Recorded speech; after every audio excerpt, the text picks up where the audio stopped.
یہ گواہی اللہ کی ہے، اور اللہ سے بڑھ کر کسی کی بات ہو سکتی ہے کیا؟ نہیں، اللہ سے بڑھ کر کسی کی بات سچی نہیں ہو سکتی۔ یہ دنیا کی سب سے بڑی سند ہے، سب سے بڑا سرٹیفکیٹ ہے جو کسی کو ملے، سب سے بڑی ڈگری ہے۔ بہت سے لوگ بڑی بڑی یونیورسٹیز میں پڑھتے ہیں مگر عملی زندگی میں فیل ہوتے ہیں، بالکل فیل۔ رتی برابر ان کے اندر صبر برداشت نہیں ہوتا، چھوٹی چھوٹی بات پر بھڑک اٹھتے ہیں، آپے سے باہر ہو جاتے ہیں، ذہنی توازن کھو دیتے ہیں۔ بلکہ اکثر ذہنی توازن کھونے والے زیادہ پڑھے لکھے ہوتے ہیں۔ صحابہ کو کبھی ذہنی مسئلہ نہ ہوا کیونکہ ان کا اللہ پر پختہ ایمان تھا۔ وہ بڑی بڑی آزمائشوں اور تکلیفوں کو سہ جاتے تھے۔ سہتا وہ ہے جس کے اندر لچک ہو، عاجزی ہو۔ یہ آیت اسلام کی صحیح تصویر پیش کرتی ہے کہ اگر سارے مسلمان اس پر عمل کرنا شروع کر دیں تو کیا خوبصورت نمونہ نظر آئے، مگر ہم یہ جانتے ہی نہیں کہ ہمیں کیا کرنا ہے، کب کرنا ہے، کیسے اور کتنا کرنا ہے۔ اولئک ہم المتقون، اور یہی لوگ متقی ہیں جو تقوی والے ہیں۔ تو جو شخص نیک بننا چاہتا ہے اسے چاہیے کہ وہ ان احکامات پر عمل کرے۔ اصل ایمان وہی ہے جو دل میں اترے اور عمل کو تبدیل کر دے۔ جب تک عمل نہیں بدلتا ہم اپنا مال خرچ نہیں کرتے، غریبوں مسکینوں کی پرواہ نہیں کرتے، جو کہاں عمل نہیں کرتے تو پھر ہم سچے نہیں۔ سچے وہی ہیں جنہوں نے خبر سنی، اللہ کے حکم سنے اور اس کے مطابق اپنی ساری زندگی کو تبدیل کر لیا۔ آگے مزید احکامات ہیں۔ یا ایھا الذین آمنوا کتب علیکم القصاص فی القتلی، اے لوگو جو ایمان لائے ہو تم پر قصاص فرض کر دیا گیا، یعنی قاتل سے قتل کا بدلہ لینا لازم ہے، یہ ایمان کا تقاضا ہے۔ فی القتلی، مقتولوں کے بارے میں۔ کیوں؟ اس لیے کہ انسان کی جان کی ایک قیمت ہے۔ اللہ نے فرمایا کہ ایک جان کا، نفس کا قتل تمام جانوں کا قتل ہے۔ ایک انسان کو قتل کرنا سارے انسانوں کو قتل کرنے کے برابر ہے۔ اسی لیے جو قابیل نے قتل کیا تو دنیا میں جتنے بھی قتل ہوں گے ان سب کے گناہ کا ایک حصہ اس کے سر ہوگا، کیونکہ اس نے حرمت کا یہ رشتہ توڑا تھا۔ تو قصاص کے حکم کو یہاں فرضیت کے درجے میں رکھا جا رہا ہے۔ بدلہ لینا فرض ہے، سوائے اس کے کہ دیت پر معاملہ ہو جائے، یعنی اگر کوئی کسی کو قتل کر دے تو اس کا بدلہ لینا جائز ہے۔ کیسے؟ الحر بالحر، آزاد بدلے آزاد کے، یعنی اگر کسی آزاد شخص نے آزاد کو قتل کیا ہے تو بدلے میں وہی قاتل ہی پکڑا جائے گا، اسے ہی مارا جائے گا۔ جیسا کہ دیکھیں عربوں کے ہاں کیا طریقہ تھا کہ اگر کوئی بڑا آدمی غلطی کرتا تو بدلے میں کسی غلام کو پکڑ کر دے دیتے تھے، جبکہ ایسا نہیں کر سکتے۔ اگر آزاد قتل کرے گا تو آزاد ہی بدلے میں مارا جائے گا، خواہ اس کا مرتبہ کوئی بھی ہو۔ والعبد بالعبد، اور غلام بدلے غلام کے، یعنی اگر غلام نے غلام کو مارا تو مارنے والے غلام کو ہی سزا ملے گی، بدلے میں کسی آزاد کو نہیں پکڑیں گے کہ جیسے اس کے مالک کو کہیں کہ وہ تمہارا غلام تھا اب بدلے میں تم پکڑے جاؤ گے۔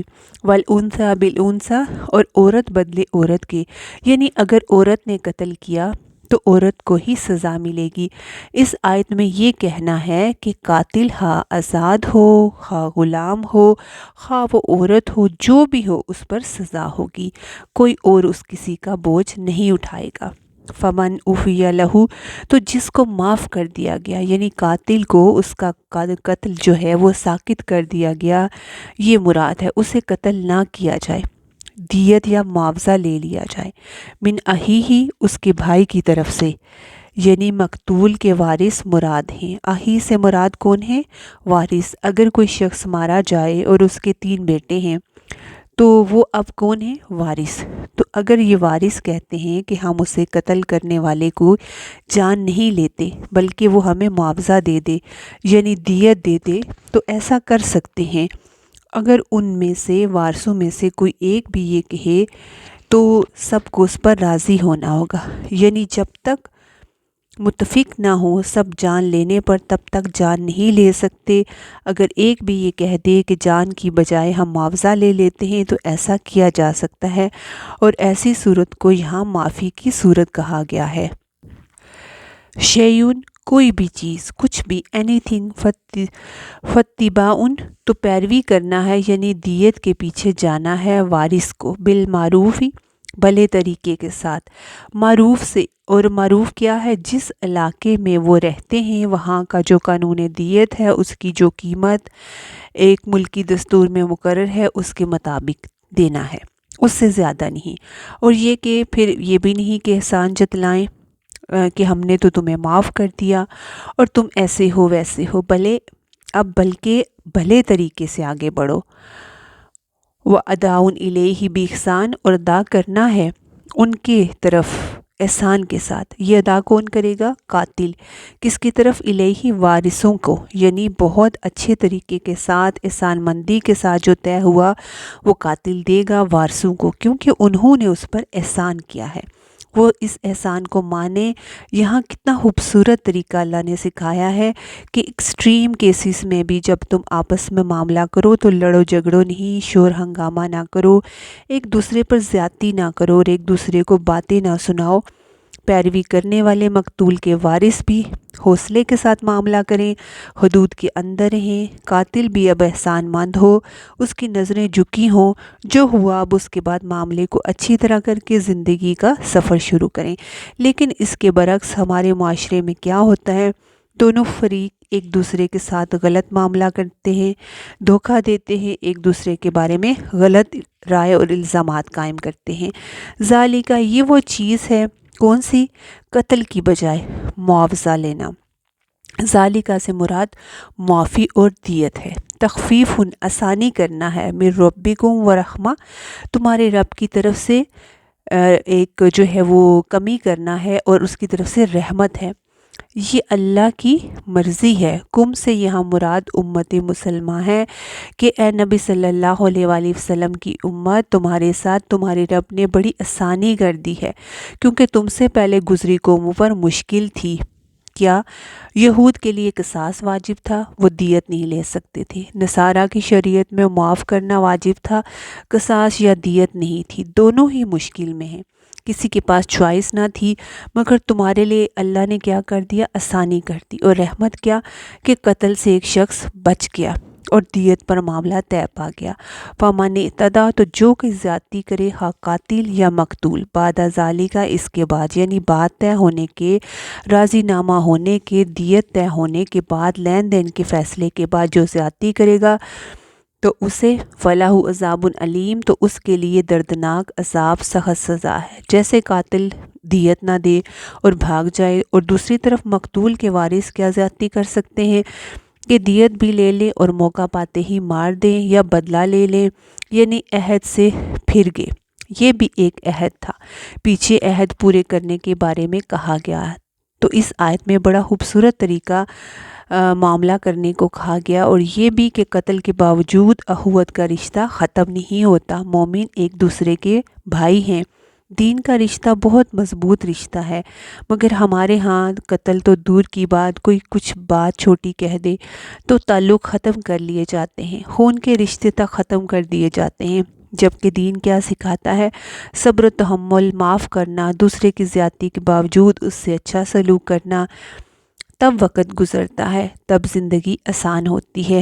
وَلَكُمْ فِي الْقِصَاصِ حَیَاتٌ یا اولی الالباب، اور تمہارے لیے قصاص میں زندگی ہے عقل والو، لَعَلَّکُمْ تَتَّقُونَ، تاکہ تم بچ سکو۔ قصاص کیوں فرض کیا گیا؟ بدلہ لینے کا کیوں کہا گیا؟ کیونکہ اس سے مزید فتنہ و فساد کا دروازہ بند ہوتا ہے۔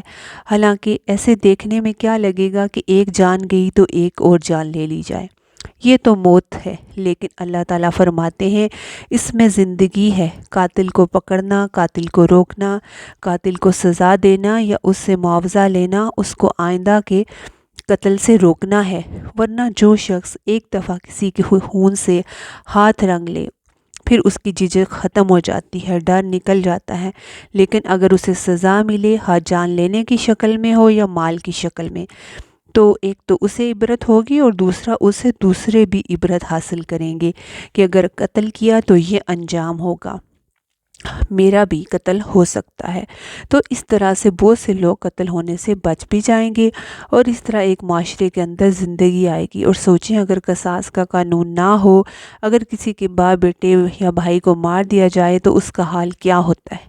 اندر ایک انتقام کی آگ ہوتی ہے، غیظ و غضب اور غصہ ہوتا ہے۔ صبر کا مطلب یہ نہیں ہوتا کہ دوسرے کو اس کا حق ہی نہ دیا جائے۔ اگر حق نہ دیا جائے گا تو اس سے تحریب کاری کے دروازے کھلیں گے، کیونکہ ایک قتل سے کئی قتل ہو جاتے ہیں اور کبھی یہ سلسلہ چل پڑتا ہے۔ عربوں کے ہاں تو یہ قتل کے بارے میں بہت برے معاملے تھے۔ ایک قتل سے کتنے قتل اور لڑائی جھگڑے اور فساد شروع ہو جاتے تھے، اور وہ سلسلہ پھر چلتا رہتا تھا اسلام سے پہلے۔ تو ان سب غلط چیزوں کا یہاں سے دباب کیا جا رہا ہے کہ ایک حد تک تو ایسا کر سکتی ہو کہ حد میں رہ کے بدلہ لو یا دیت، اس سے زیادہ کچھ نہیں کر سکتے۔ اور اس سے تحریب کاری کا دروازہ بند کیا گیا۔ تو جہاں اسلام کے مطابق سزا دی جائے، جیسے سعودیہ میں دیکھیں قاتل کو کیسے سزا دی جاتی ہے۔ ہماری سوسائٹی میں کیوں قتل و غارت رہتا ہے؟ کیونکہ قاتل بھاگ بھی سکتا ہے اور سزا سے بچ بھی جاتا ہے۔ تو اس وجہ سے معاشرے میں تحریب کاری جنم لیتی ہے۔ تو اس بدلہ لینے میں زندگی ہے، امن ہے، اللہ کے ہر حکم میں انسان کا فائدہ ہے۔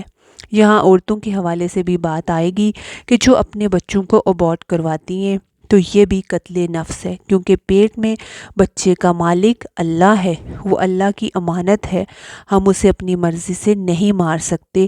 تو یہ بھی جرم ہے، ایک جان کو قتل کرنا تمام جانوں کو قتل کرنے کے برابر ہے۔ اگر کسی نے یہ کام انجانے میں کیا ہوگا تو جان کر اب معافی مانگے اور توبہ استغفار کرے اور صدقہ خیرات کرے۔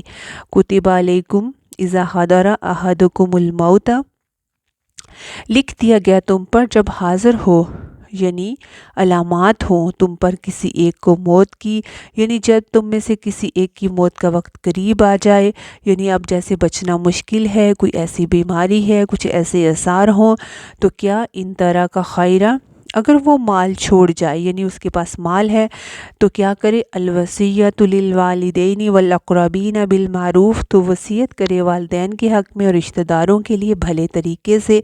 حقاً علی المتقین، حق ہے متقین پر، اللہ سے ڈرنے والوں پر یہ لازم ہے۔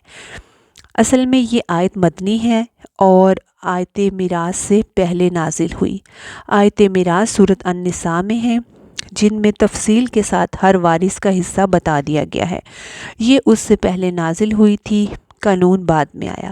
اس لیے زیادہ علماء کی یہی رائے ہے کہ یہ آیت منسوخ ہے، لیکن بعض کہتے ہیں کہ منسوخ نہیں، مخصوص ہے، یعنی مخصوص حالات میں اس پر عمل کیا جائے گا، کیونکہ والدین کا دیکھیں حصہ ہوتا ہے تو ان کے لیے وصیت نہیں، کیونکہ وصیت وارث کے حق میں ہوتی ہے۔ لیکن اقربین میں کچھ ایسے رشتہ دار ہوتے ہیں جن کو حصہ نہیں ملتا، تو ایسی صورت میں ان رشتہ داروں کے لیے بھی کچھ نہ کچھ لکھ دینا چاہیے۔ تو معروف کے یہاں دو معنی ہیں، وارثوں کے لیے وصیت نہیں، اور 1/3 سے زیادہ مال میں وصیت نہیں، کیونکہ باقی مال تو وارثوں کا حصہ ہے۔ اور اگر مال نہیں تو آپ پھر ایسی وصیت بھی کر سکتے ہیں، جیسے اگر آپ سمجھتے ہیں کہ آپ کے خاندان والے دین پر نہیں ہیں اور آپ کے پیچھے کوئی معاملہ ایسا ہو سکتا ہے جو شریعت کے خلاف ہو، تو آپ کہہ سکتے ہیں، اپنی وصیت میں لکھ سکتے ہیں کہ جیسے ہمارے مرنے کے اوپر بین نہ کیے جائیں، نامحرم کو ہمارا چہرہ نہ دکھایا جائے، اور یہ کہ جدھر فوت ہوں وہیں دفن کیا جائے، وغیرہ وغیرہ۔ اگر آپ چاہتے ہیں کہ آپ کے مرنے کے بعد کوئی غلط رسم و رواج بدعت نہ ہو تو تھوڑی دیر بیٹھ کر لکھیں دل کی باتیں اور دے دیں۔ پھر وصیت کرنا فرض ہے جب اس کے قابل کوئی چیز ہو، یعنی جب مال ہو، کچھ ہو تو واجب ہے، اور اگر ایسی کوئی چیز نہیں تو مستحب ہے، جو بھی کرنا چاہے۔ جب کوئی فوت ہوتا ہے تو سب سے پہلے اس کا قرض ادا کیا جاتا ہے، پھر اس کی وصیت پوری کی جاتی ہے، اور پھر باقی مال میں سے اس کے وارثوں کو دیا جاتا ہے۔ فمن بدلہ بعد ما سمع، تو جو کوئی بدل دے وصیت کو بعد اس کے اس نے اسے سن لیا، یعنی جان لیا، اسے پتہ تھا، تو فَإِنَّمَا اسْمُهُ عَلَى الَّذِينَ يُبَدِّلُونَ، تو اس کا گناہ ان لوگوں پر ہوگا جو اسے بدلیں گے۔ پھر گنہگار بدلنے والا ہوگا، خواہ وہ وارث ہو یا جس نے وصیت لکھی ہو یا جس سے وصیت لکھوائی گئی ہو۔ ان اللہ سمیع علیم، بے شک اللہ سننے والا ہے، کیا وصیت کرنے والا کیا کہہ رہا ہے، وہ جانتا ہے کہ کیا کیا گیا، وصیت کو تبدیل کرنے سے کیوں منع کیا گیا، کیونکہ جس کے حق میں وصیت کی جا رہی ہے اسے نقصان پہنچے گا۔ اگر آپ نے وصیت کے اندر کسی کے لیے کچھ لکھوایا ہے اور لکھنے والے نے نام بدل دیا تو اس میں نقصان کیا ہوگا کہ جس کے لیے لکھنا تھا تبدیلی سے اسے حق سے محروم کر دیا گیا۔ اسی طرح کوئی یہ لکھوائے کہ میرا 1/3 حصہ مسجد میں دے دو، تو لکھنے والا اگر آدھا حصہ لکھ دے گا، ہاف لکھ دے گا، تو اس سے وارثوں کے حق میں کمی ہو جائے گی۔ فَمَنْ خَافَ مِن مُوصٍ جَنَفًا أَوْ إِثْمًا، تو جو کوئی ڈرے وصیت کرنے والے سے کہ وہ طرفداری کر رہا ہے یا کوئی گناہ کی بات کر رہا ہے، فَأَصْلَحَ بَيْنَهُمْ، تو ان کے درمیان اصلاح کرا دے۔ اصلاح سے مراد اس وصیت کو درست کرنا ہے، لیکن وہ خود سے ہی اسے درست نہیں کرے گا، بلکہ جن کے حق میں کی جا رہی ہے اور جو کرنے والا ہے ان دونوں کو آمنے سامنے لا کر، اور اگر کرنے والا مر گیا تو بعد میں وارثوں کو سمجھا کر اسے صحیح کروائے۔ فلا اسم علیہ، تو اس میں گناہ نہیں، اس تبدیلی میں، سمجھانے میں، یعنی اگر وصیت میں کسی کی حق تلفی ہو، زیادتی ہو، تو ایسی صورت میں اس وقت بھی سمجھایا جا سکتا ہے، اور اگر وصیت کرنے والا مر گیا تو بعد میں وارثوں کے درمیان بھی حالات درست کروا سکتا ہے، انہیں سمجھا سکتا ہے، کیونکہ اس سے مرنے والے کی گناہ سے جان چھوٹ جائے گی، کیونکہ اگر وہ وارث کو محروم کر کے کسی غیر وارث کو مال دے گیا تو اگر وہ ساری زندگی بھی عبادت کرتا رہا تو مرتے وقت غلط وصیت جو کر گیا تو اس پر جنت حرام ہے۔ ان اللہ غفور الرحیم، بے شک اللہ تعالیٰ غفور الرحیم ہے، اس لیے اس نے یہ احکامات بندوں کو دیے ہیں، یہ طریقے سکھائے ہیں تاکہ وہ دنیا میں بھی اللہ کی نعمتوں سے معمور ہوں اور آخرت میں ان کے گناہ معاف کر دیے جائیں۔ اللہ ہمیں اپنے حکموں پر چلنے کی توفیق عطا کرے، آمین۔ السلام علیکم ورحمۃ اللہ وبرکاتہ۔